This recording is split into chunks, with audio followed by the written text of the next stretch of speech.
Je vous ai dit dans le dernier épisode, on a parlé sur le risque des central banks et qu'est-ce qui a passé. Il y avait une lettre de la Fed disant un peu strict, un peu plus strict ce qu'il faut faire et les marchés ont beaucoup corrigé et c'est exactement avec ce qu'on veut commencer.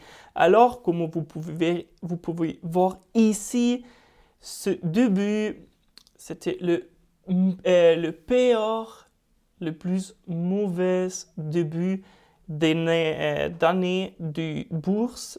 Et bien sûr, il y a beaucoup de raisons pourquoi les actions n'ont pas bien fonctionné au début de cette année. Et c'est exactement ce qu'on va parler aujourd'hui. Alors ici, on voit les intérêts et il faut savoir, les intérêts sont très importants parce que les intérêts des 10-year Treasury Yields des États-Unis sont le benchmark pour tout. Qu'est-ce que ça veut dire? Ça veut dire que tu as toujours la possibilité d'acheter des US Treasury Yields, des US Treasury Bonds, ou tu peux acheter les actions. Alors, quand est-ce que tu vas acheter les actions? Bien sûr, quand l'autre possibilité, ton alternative ne fait pas beaucoup d'argent. Alors, quand les yields sont très élevés, tu ne vas pas acheter des actions parce que tu peux faire beaucoup de yields avec les bonds qui n'ont pas aussi beaucoup de risques que les actions. Et dans les dernières 20 ans, les bonds n'avaient pas beaucoup d'intérêt et pour cela, tout le monde a toujours acheté des actions. Alors, c'est la raison qu'on avait tellement beaucoup d'augmentations dans les actions. Mais maintenant, c'est la question si on a arrivé au point quand cela va changer parce que l'inflation est en train d'augmenter beaucoup. Et quand l'inflation augmente, le banque central doit répondre. Il faut qu'on augmente les intérêts quand l'inflation augmente parce qu'il faut arrêter l'inflation. De plus, le fait, ce qu'on fait, il voit qu'est-ce que fait le marché des emplois. Et maintenant, il y a beaucoup de gens qui ne veulent pas travailler parce qu'ils ont trop d'argent aux États-Unis. Alors, il n'y a pas beaucoup de gens qui n'ont pas du travail et pour cela, le fait n'a pas beaucoup de raisons pour continuer avec les intérêts très basés.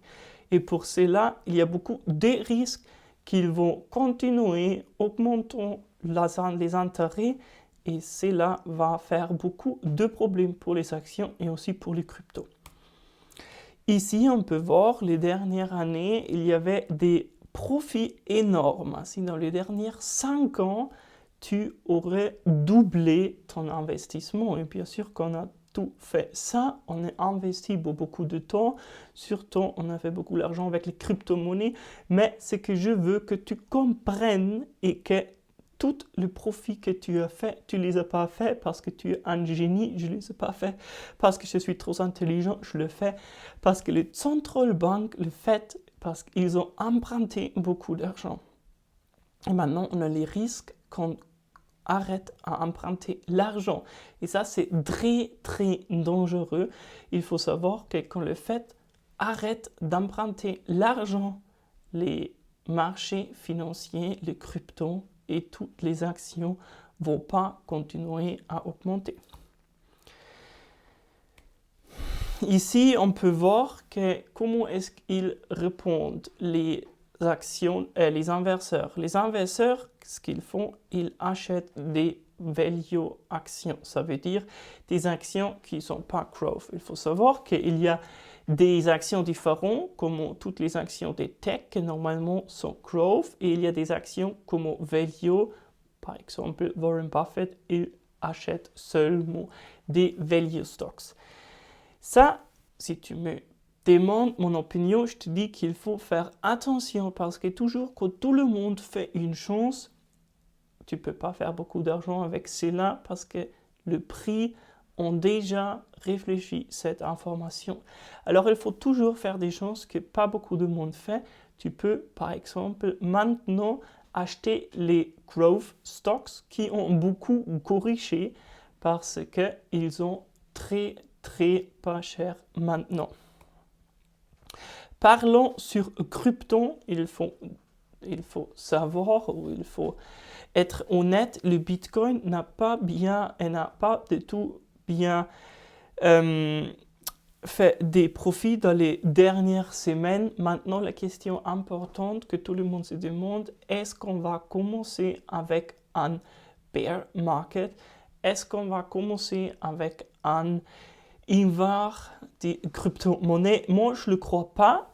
Moi, ce que je crois que maintenant, tout le monde est en train de faire des bêtes spéculatives sur que Bitcoin va tomber. Alors je crois que les probabilités sont plus hautes que Bitcoin ne va pas tomber. Parlons sur les altcoins, il faut savoir que la Bitcoin dominance est très élevée et toujours quand la Bitcoin dominance est très élevée, ou la dernière fois que c'était le cas en 2018, c'était très négatif pour le prix de Bitcoin. Alors il faut faire très attention avec des altcoins. Je te dis qu'il faut voir les altcoins qui ont une application réelle comme les altcoins du secteur DeFi. Alors, il faut dire que les altcoins comme Cosmos, Avalanche, Solana et qu'est-ce que j'ai oublié? Cosmos, Avalanche, Solana et Terra Luna sont très très chauds parce que maintenant ils ont corrigé, mais ce sont les altcoins qui ont beaucoup de substance et pour ça, tu as plus de probabilités pour augmenter ton argent avec cela. Si on voit les statistiques sur les cryptos, on peut voir qu'il y avait beaucoup de personnes qui ont usé du leverage et toujours quand ils usent beaucoup d'argent qu'ils n'ont pas leverage, c'est très dangereux pour le prix. Avant, ils étaient toutes longues, ça veut dire qu'ils ont acheté le Bitcoin avec l'argent qu'ils n'avaient pas pour faire plus d'argent. Maintenant, beaucoup de monde fait le short, ça veut dire qu'il fait l'opposite, alors il veut profiter des prix qui tombent. Mais comme j'ai déjà dit, toujours quand tout le monde va dans une direction, il faut ir dans l'autre direction. Et exactement ce que je fais. J'ai acheté beaucoup de Bitcoin. Il y avait un truc que j'ai fait pour acheter les bitcoins à 30 000 $. Alors, si cela t'intéresse, comme j'ai acheté des bitcoins à 30 000 $, je peux te dire, il faut seulement écrire dans les commentaires et je peux faire une vidéo sur cela, pas de problème. Si on voit les statistiques différentes, le liquid supply, le liquid supply, ça veut dire qu'il y a plus de bitcoins qui ne sont pas sur les échanges, mais les bitcoins qui sont sur le cold storage. Alors, il y a moins de bitcoins au échange, alors moins de bitcoins peut être vendu, alors il y a moins de supply, alors le prix normalement doit augmenter.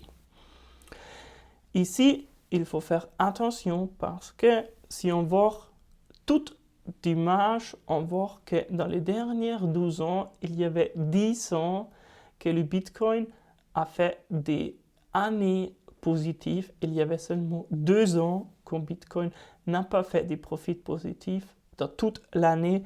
Alors, ce sont des statistiques très bien, peut-être ce sont des statistiques trop bien. Alors, il faut faire attention. C'est ça. Si tu as des questions, n'ose pas à demander dans les commentaires. On va continuer avec cette analyse parce que pour moi, c'est très important de de partager mon savoir, ce que je sais, ce que j'ai appris dans les marchés dans les dernières années. Je veux que tu saches, il faut beaucoup faire attention. Il y a beaucoup de personnes qui n'ont pas aucune idée et pour cela, on veut faire l'éducation à toutes.